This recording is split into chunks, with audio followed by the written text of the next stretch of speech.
శ్రీముఖి మీ lucky friend yes అని చెప్పడం జరిగింది. ఎందుకు, ఇలాంటి రీజన్స్లో నీకు లక్ ఏర్పడింది? ఎలాంటి రీజన్స్ అంటే లక్ అంటే నాకు శ్రీముఖ్తో నేను ఏ షో వర్క్ చేసినా మంచి హిట్.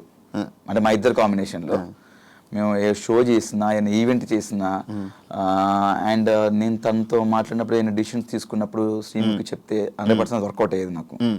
అది సినిమా పరంగా కానీ ఏదైనా షో పరంగా కానీ ఏదైనా బడ్జెట్ పరంగా కానీ శ్రీముఖి ఇట్లా వచ్చింది, ఇట్లా ఏమంటే ఏ డిసిషన్ తీసుకుంటే బెటర్ అంటే చెప్పేది, ఇది బాగుంటుందిరా, బాగుంటుంది. లైక్ శ్రీముఖి కానీ చేతు కానీ ఇది బాగుంటుందిరా అని చెప్పడం. అండ్ తనతో కలిసి నేను ఏ షో చేసినా కూడా మ్యాక్సిమం ఇద్దరం కలిసి చేసిన షోస్ అన్ని బ్లాక్ బస్టర్ హిట్.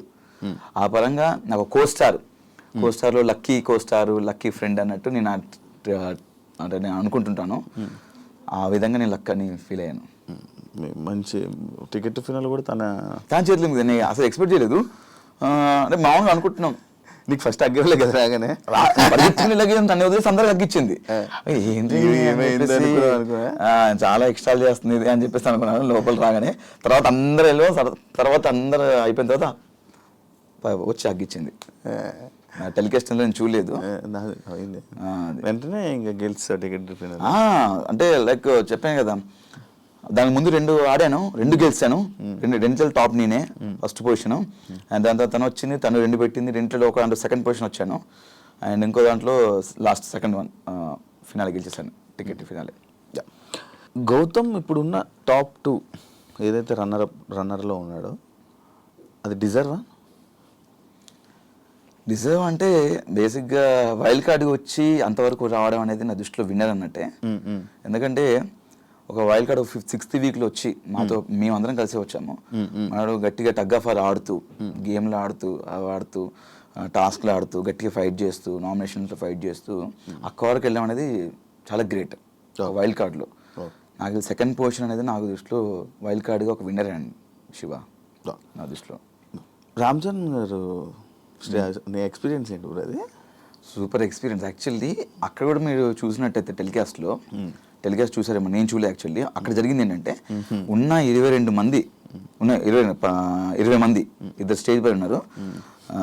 20 మందిలో అందరినీ 1 by 1 అందరిని లేపి పరిచయం చేస్తున్నారు. రామ్ చరణ్ గారికి పరిచయం చేస్తున్నారు నాకు సార్. అలా చేస్తున్నప్పుడు నన్ను స్కిప్ చేశారు మధ్యలో. అదేం సార్ స్కిప్ చేశారు అంటే మాట్లాడలేదు. అందరిని పరిచయం నాకు లాస్ట్ నన్ను లేపారు.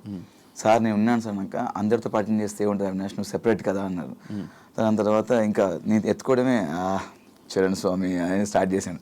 చేసిన తర్వాత ఫుల్ నవ్వుకున్నారు. నాకు చాలా హ్యాపీ అనిపించింది, ఎందుకంటే రామ్ చరణ్ గారిని ఫస్ట్ టైం చూడడం, అంటే రియల్గా చూడడం, డైరెక్ట్గా చూడడం ఫస్ట్ టైం అనమాట. చాలా బాగుంది. ఇంకా వెళ్ళి పరిగెత్తుకు షూ తీసి సక్ చేసుకున్నది అంతా లేదు, టెలికాస్ట్ లేదంట. చాలా బాగా చెప్పారు ఆయన, చూస్తాము మా అమ్మగారు చెప్తుంటారు, రెగ్యులర్గా చూస్తుంటారు, మీకు కామెడీ చాలా బాగా చేస్తారని చెప్పారు స్టేజ్ పైన. ఆ టెలికాస్ట్లో ఉందో లేదో నాకు తెలియదు, బట్ చాలా మంచిగా అనిపించింది. ఎందుకంటే సీజన్ 4కి చిరంజీవి గారు రావడం అండ్ నేను సీజన్ 8లో మళ్ళీ ఉండడం, ఇక్కడ దీనికి రామ్ చరణ్ గారు రావడం చాలా హ్యాపీగా ఉంది. నేను ఇంకొకటి ఈ సీజన్ గురించి విన్నది ఏంటంటే, ఫస్ట్ సీజన్ ఎటువంటి సింపతి లేకుండా, ఎటువంటి ఏమీ లేకుండా నడిచిన సీజన్ అని చెప్పాను. నన్ను యాక్సెప్ట్ చేస్తావు బ్రో నువ్వు? యాక్సెప్ట్ అంటే యాక్చువల్లీ నేను సీజన్ 1 చూడలేదు, మధ్య మధ్య కొన్ని బిట్లు చూసాను. జెన్యున్ ఒప్పుకుంటాను భయ్య, మేము చూస్తామని చెప్తే లేకపోతే చూడలేను. దానికి చూడలేదు కాబట్టి సమాధానం చెప్పలేను. ఇప్పుడు దాకా జరిగిన ప్రతి సీజన్ విన్నింగ్ వెనక ఏదో ఒక సింపతి కానీ, లేకపోతే ఏదో ఒక సిచ్యువేషన్ వస్తుంది, సింపతి అనే పాయింట్ కానీ, లేకపోతే అలాంటి సందర్భం ఈ సీజన్లో రాలేదు, ప్లెయిన్గా వెళ్ళి ఇలా కప్పు కొట్టారు అని చెప్పి ఉంది. నువ్వు దానికి ఏమంటావు? అంటే లోపల ఏమైనా సింపతి డ్రామా కానీ లేకపోతే అలాంటివి ఏమైనా జరిగాయా అని? అంటే మనడు ఫస్ట్ నుంచి నిఖిల్ ఎమోషనల్గా ఏదో ఎమోషనల్ లో ఉన్నా అని చెప్పేసి ఫస్ట్ నుంచి ఉన్నాడు. నేను కూడా బయట చూసినప్పుడు ఏంటి వీడు బాగా ఆడతాడు కదా, కొంచెం డల్ ఉన్నా అని చెప్పి లోపలికి వెళ్ళి చెప్పా, అరే ఏంట్రా 3-4 వారాలు నువ్వేం అంత ఏం లేదు, ఇంకా సరిగా ఆడట్లేదంటే లేదురా నేను యాక్చువల్లీ నేను ఇట్లే ఉంటారా నేను అన్నాడు. తర్వాత కొంచెం లోగా ఫీల్ అవుతున్నానని చెప్పేసి ఫీల్ అయిపోయిన తర్వాత మధ్యలో బయట నుంచి ఎక్స్ కంటెస్టెంట్స్ వచ్చి నామినేషన్ చేసిన తర్వాత కెమెరాకి వెళ్ళి, జనాలు నాకు ఓట్లు వేయకండి, నన్ను ఎలిమినేట్ చేసేయండి, నేను గేమ్ ఆడను, వెళ్ళిపోతాను నేను అని చెప్పి చెప్పుకున్నాడు. దాని తర్వాత ఏమైనా తెలియదు సడన్గా వెళ్ళి మళ్ళీ కెమెరాకి లేదు నేను ఆడతాను నాకు ఓట్లు వేయండి అని మళ్ళీ చెప్పుకున్నాడు. మధ్యలో ఏదో డిస్టర్బెన్స్ ఉంది దానివల్ల లోగా ఫీల్ అయ్యాడు. దాని తర్వాత మళ్ళీ గెట్ బ్యాక్ అయ్యాడని చెప్పాడు. మేబీ అతనికి పర్సనల్గా ఏమన్నా ఎమోషనల్గా ఉంది 100% ఉంది. అది ప్లస్ అయిందో మైనస్ అయిందో నాకు తెలియదు. బట్ ఆయనకు మాత్రం ఎమోషన్ ఒకటి ఉంది. నిఖిల్ బయట నుంచి పరిచయం కదా నీకు? బయట పరిచయం షోస్ వరకే, బయట ఒకసారి కలిసామన్నమాట అంతే. జెన్యున్గా ఉన్నాడా లోపల? ఏమైనా తేడా కనిపించిందా? అంటే కొంచెం అడవాడి చేస్తాడు బట్ అక్కడ అంత అడవాడి చేయలేదు. ఫస్ట్ కొన్ని వారాలు అయితే కొంచెం ఫ్రీక్ అవుట్ అయ్యి కొంచెం చిల్ క్యానటే కొంచెం సెటిల్డ్గా ఉన్నాడు. నేను అదే ఏంట్రా నువ్వు సైలెంట్గా ఉంటున్నావు ఏంటి, ఫన్ టాస్క్ వచ్చినప్పుడు కూడా ఎక్కువ ఇన్వాల్వ్ అయ్యాడు కాదు, సపరేట్గా కూర్చొని ఏదో చూస్తూ నవ్వేవాడు. నాకు అదే అనిపించింది ఎందుకు అలా ఉంటున్నావు నువ్వు. విన్నర్స్ లక్షణాలు ఏమో అవి. మేబీ అయి ఉండొచ్చు. అంటే నేను చూసినంత వరకు నిఖిల్ కొంచెం అది కాదు వేరు ఉన్నాడు అంటే కొన్ని వారాలు, దాని తర్వాత లాస్ట్ కొన్ని వారాల తర్వాత మళ్ళీ ఓపెన్ అప్ అయిపోయాడు. చెప్పే కదా స్టార్టింగ్ కొంచెం డల్ ఉన్నాడు, లోగా ఫీల్ అయ్యాడు, ఎమోషనల్ గా నేను లోగా ఫీల్ అవుతున్నా అని చెప్పాడు.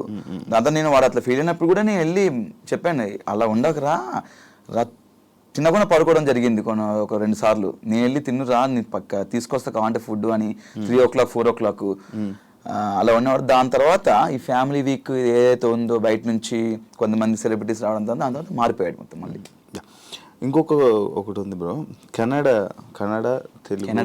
కన్నడ తెలుగు ఓకే, కన్నడ తెలుగు ఈ డిఫరెన్సెస్ లోపల ఏమైనా కనిపించాయా? నాకైతే ఏం కనిపించలేదు.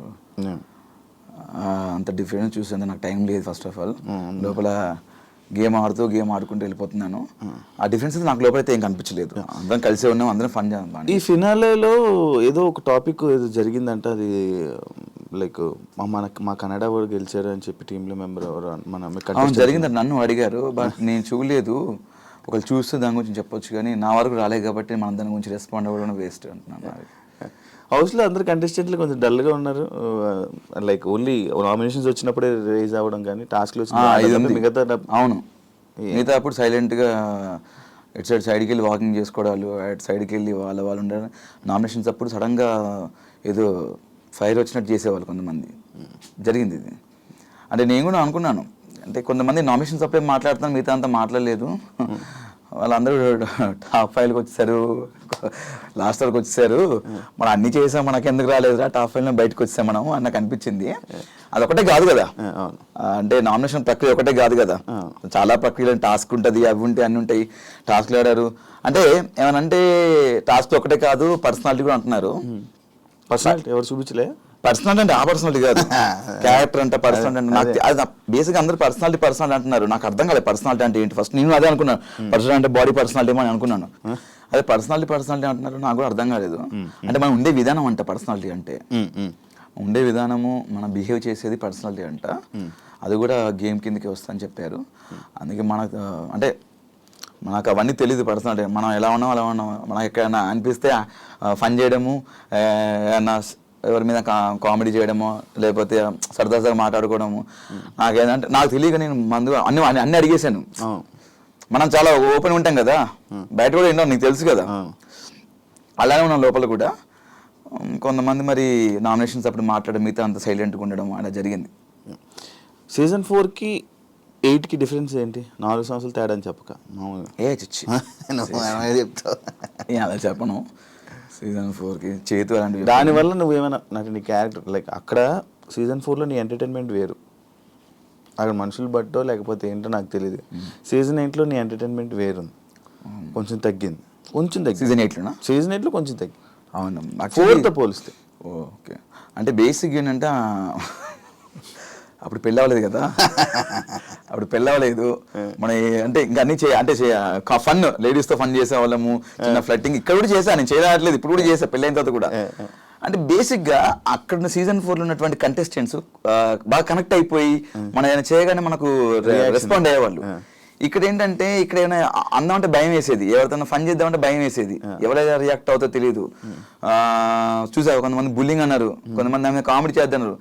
అక్కడి నుంచి నాకు ఇంకా ఎవరైనా కామెడీ చేద్దామని అడిగి చేసేవాడిని. సో ఇక్కడ ఏంటంటే మాకు బిగ్ బాస్ ఫన్ టాస్క్లు ఇచ్చేవాళ్ళు. ఏ టాస్క్ చేసిన తర్వాత ముందు ఒక డిస్క్లైమర్, దాని ఏమంటారు డిస్క్లైమరేనా ప్రొనౌన్సియేషన్, ఓకే, ఆ చెప్పి ఎవరిని ఉద్దేశించి కాదు, సరదాగా నవ్వుకోవడానికి. మనం సినిమా థియేటర్లో ముందు వస్తాయి కదా, ధూమపానం మద్యపానం ఆరోగ్యానికి ఎవరిని ఉద్దేశించి కాదు, సరదాగా నవ్వించడానికి. కేవలం మేము మీ క్యారెక్టర్ కొంచెం ఎగ్జాజరేషనా ఏంటది, అది కాదు, అది కూడా రెండు కాక ఇంకోటి ఉంది, ఏంటది,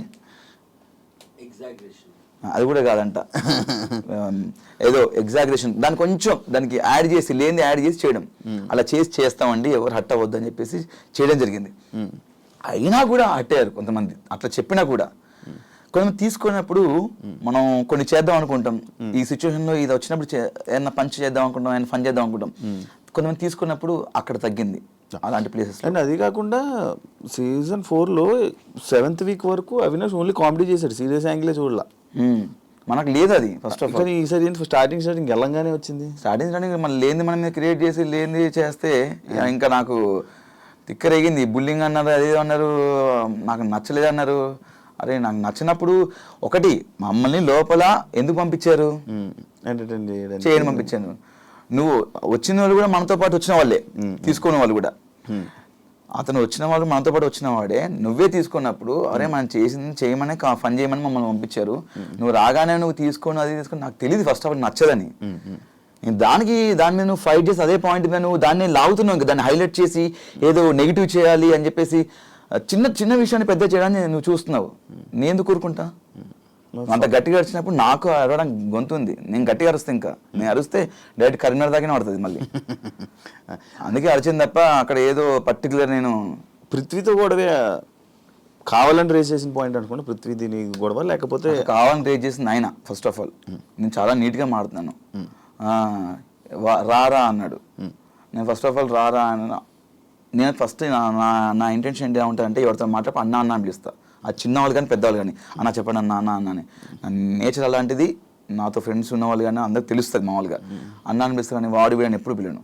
అలాంటిది నువ్వు డైరెక్ట్ రా ఏంట్రా ఆరా అంటే వద్దు రా అని వద్దంటే అంట అనరా ఏం చేస్తావు రా అని పర్టికులర్ అంత అంటే నేను ఎందుకు తీసుకుంటే చెప్పు. అంటే నేను గట్టిగా అడిచాను.